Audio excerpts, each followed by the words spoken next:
The text came at midnight. Just signed the papers to sell Chen Manufacturing. $40 million.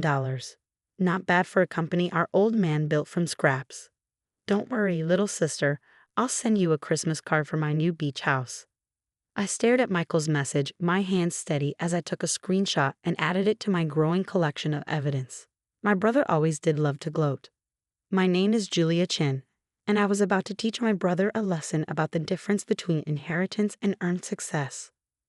The irony was, if he bothered to attend any board meetings in the past year, instead of sailing around the Mediterranean on Dad's old yacht, he might have noticed what I'd been building. But Michael had always been like that, showing up only when it was time to take credit or collect profits.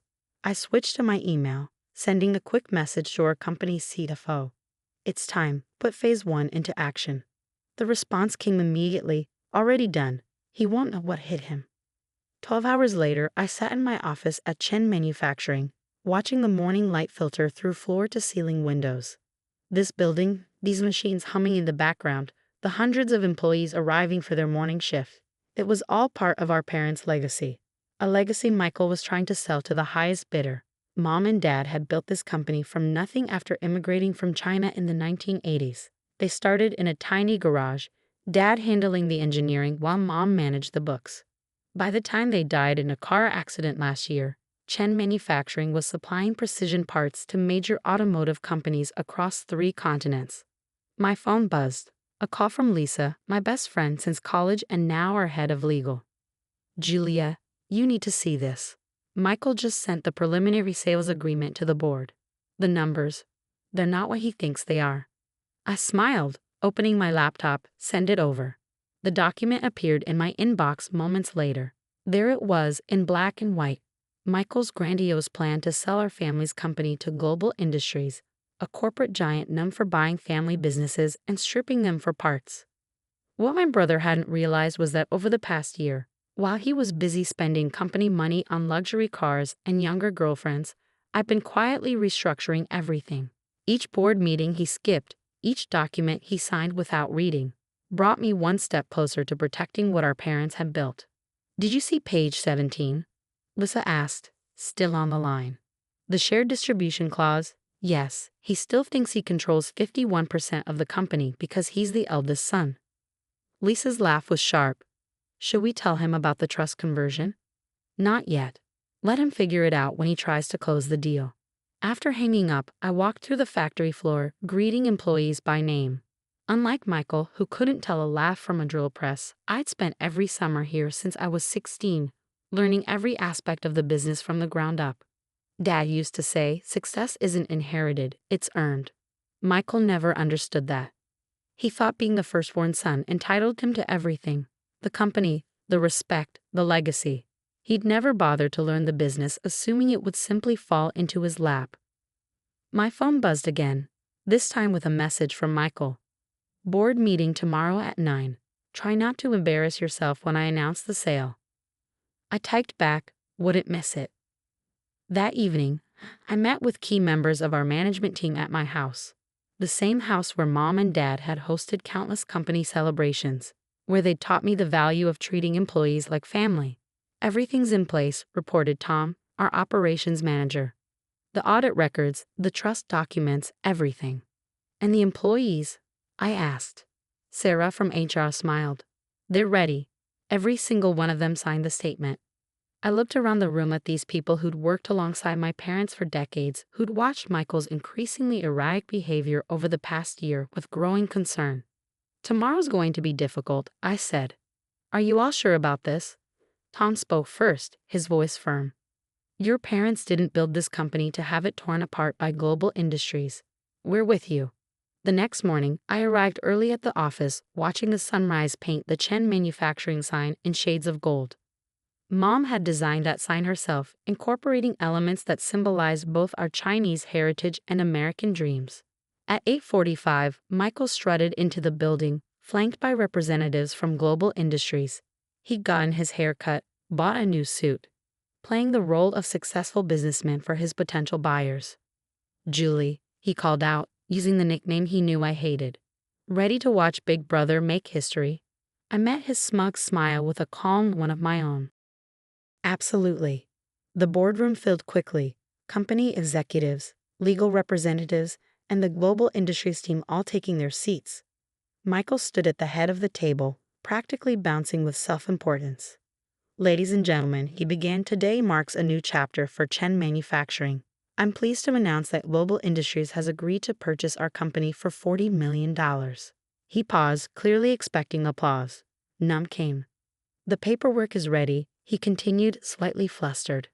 As majority shareholder and CEO, I'm sorry, I interrupted, standing up. But there seems to be some confusion about that. Michael's smile flickered. About what? Your position. You're not the CEO, Michael. You haven't been for 6 months.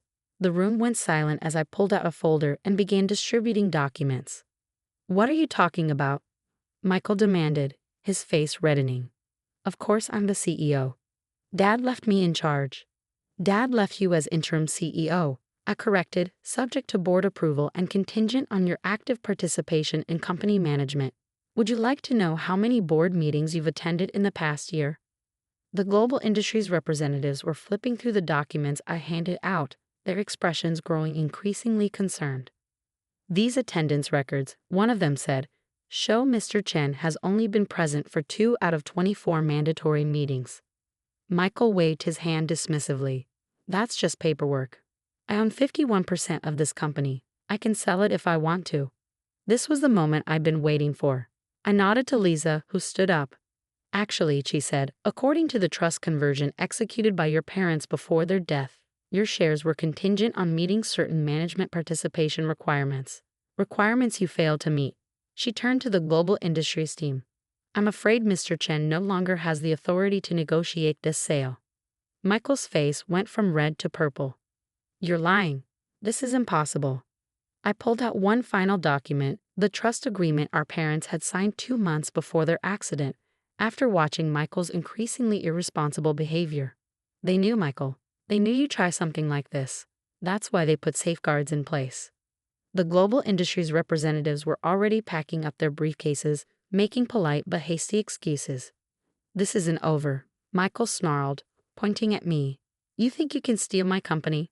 No, Michael. I think I can save our parents' company. There's a difference. As security escorted him from the building, I sat down in our father's old chair, feeling the weight of responsibility settle on my shoulders. Phase 1 was complete, but the real work was just beginning.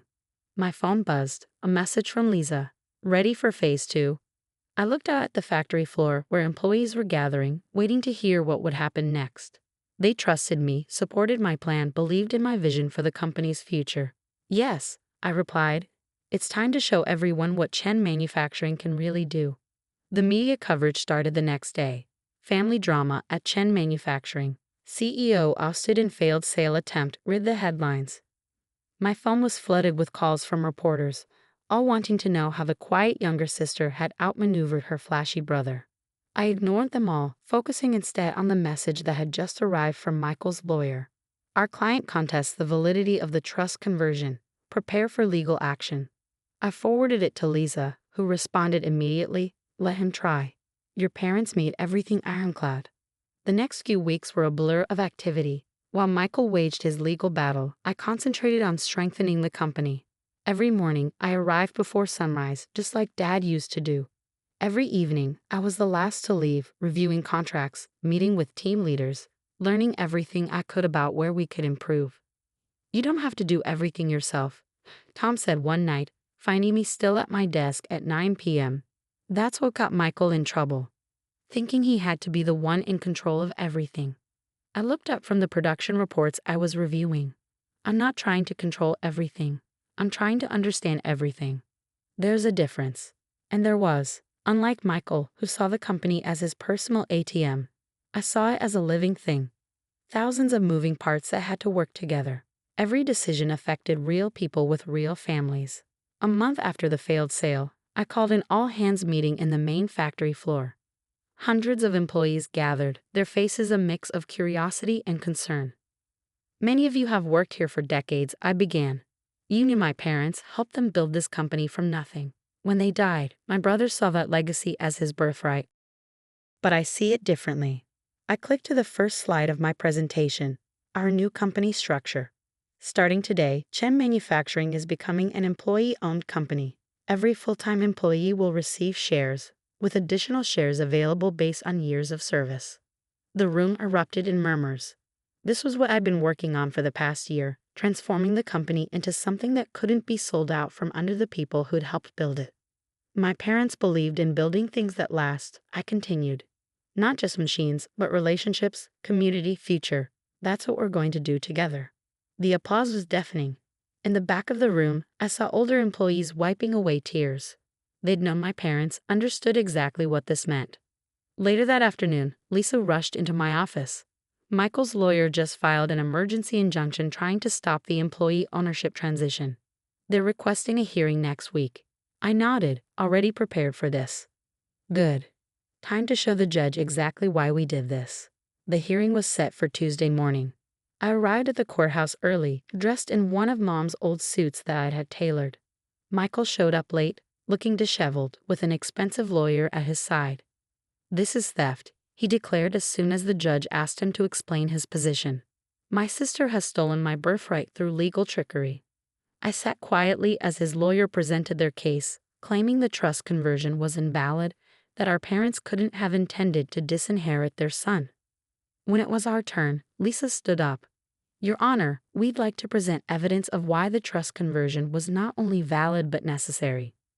For the next hour, we showed the judge everything. Michael's absences from board meetings, his misuse of company funds, the trail of poor decisions that had nearly bankrupted us twice. But the most damaging evidence came from an unexpected source. We'd like to play a video, Lisa announced, recorded by James and Margaret Chen 6 months before their deaths. Michael's head snapped up as our parents appeared on the courtroom screen. They were sitting in Dad's study, looking serious but determined. If you're watching this, Dad began, it means Michael has tried to sell the company. We knew this day might come. Our son has many qualities, but he never understood what we built here isn't just a business. It's a family. Mom spoke next, her voice gentle but firm. Julia, if you're seeing this, it means you've done what we hoped. Protected not just the company, but the people who make it work. The trust conversion wasn't about punishing your brother. It was about preserving our real legacy. By the time the video ended, Michael had slumped in his chair, all his bluster gone. The judge took only 15 minutes to make his decision. The trust conversion stands, he declared. Furthermore, Mr. Chen's claims of theft are dismissed with prejudice. Outside the courthouse, Michael caught up to me. You've ruined everything, he spat. I could have made us rich. I turned to face him, really looking at my brother for the first time in months. We were already rich, Michael. Not just in money, but in what Mom and Dad built. You just never saw it. So that's it, I get nothing. You get exactly what the trust stipulates, a living allowance, contingent on you seeking employment and counseling. The choice is yours. He stormed off, but I noticed his shoulders were slumped, defeated. For the first time, he looked less like the entitled heir and more like a lost son. Back at the factory, the transformation was already underway. Employee owners walked with new purpose, offering suggestions, taking initiative. We landed 3 major new contracts in the first month alone. 6 months later, I stood on the factory floor again, this time celebrating our most profitable quarter ever. The employee ownership program had energized everyone, leading to innovations and efficiencies we never imagined. Your parents would be proud, Tom said, watching the celebrations. They'd be proud of all of us, I replied. That evening, as I was leaving the office, I found an unexpected visitor waiting in the lobby. Michael. I've been in therapy, he said without preamble, trying to understand everything. I waited, letting him find the words. I never saw it, what Mom and Dad were really building. I just saw the money, the status. But watching what you've done here, he gestured at the bustling factory beyond the windows. I get it now. What do you want, Michael? He pulled out a piece of paper, a job application. I want to learn, really learn from the ground up. If you'll let me. I studied my brother's face, seeing something new there, humility, maybe even wisdom. Start Monday, I said. 6 a.m. sharp. You'll work with Tom in operations, learning every machine, every process. No shortcuts. His smile was different now, smaller, but more real. Thank you, Julia. As I watched him leave, I thought about mom and dad, about legacy and learning, about the difference between inheriting something and earning it. The next morning, I arrived at my usual time, before sunrise. The factory was quiet, but not for long. Soon it would pulse with life, with purpose, with the dreams of hundreds of employee owners working to build something lasting. My phone buzzed. A message from Lisa. Did you really hire Michael? Everyone deserves a chance to earn their place, I replied, even him. And that was the real lesson, wasn't it? Success isn't about what you're given. It's about what you build, who you help along the way, and the legacy you choose to create. Dad used to say every machine in the factory had a story. Now I understood. We all have stories. The trick is making sure they're worth telling.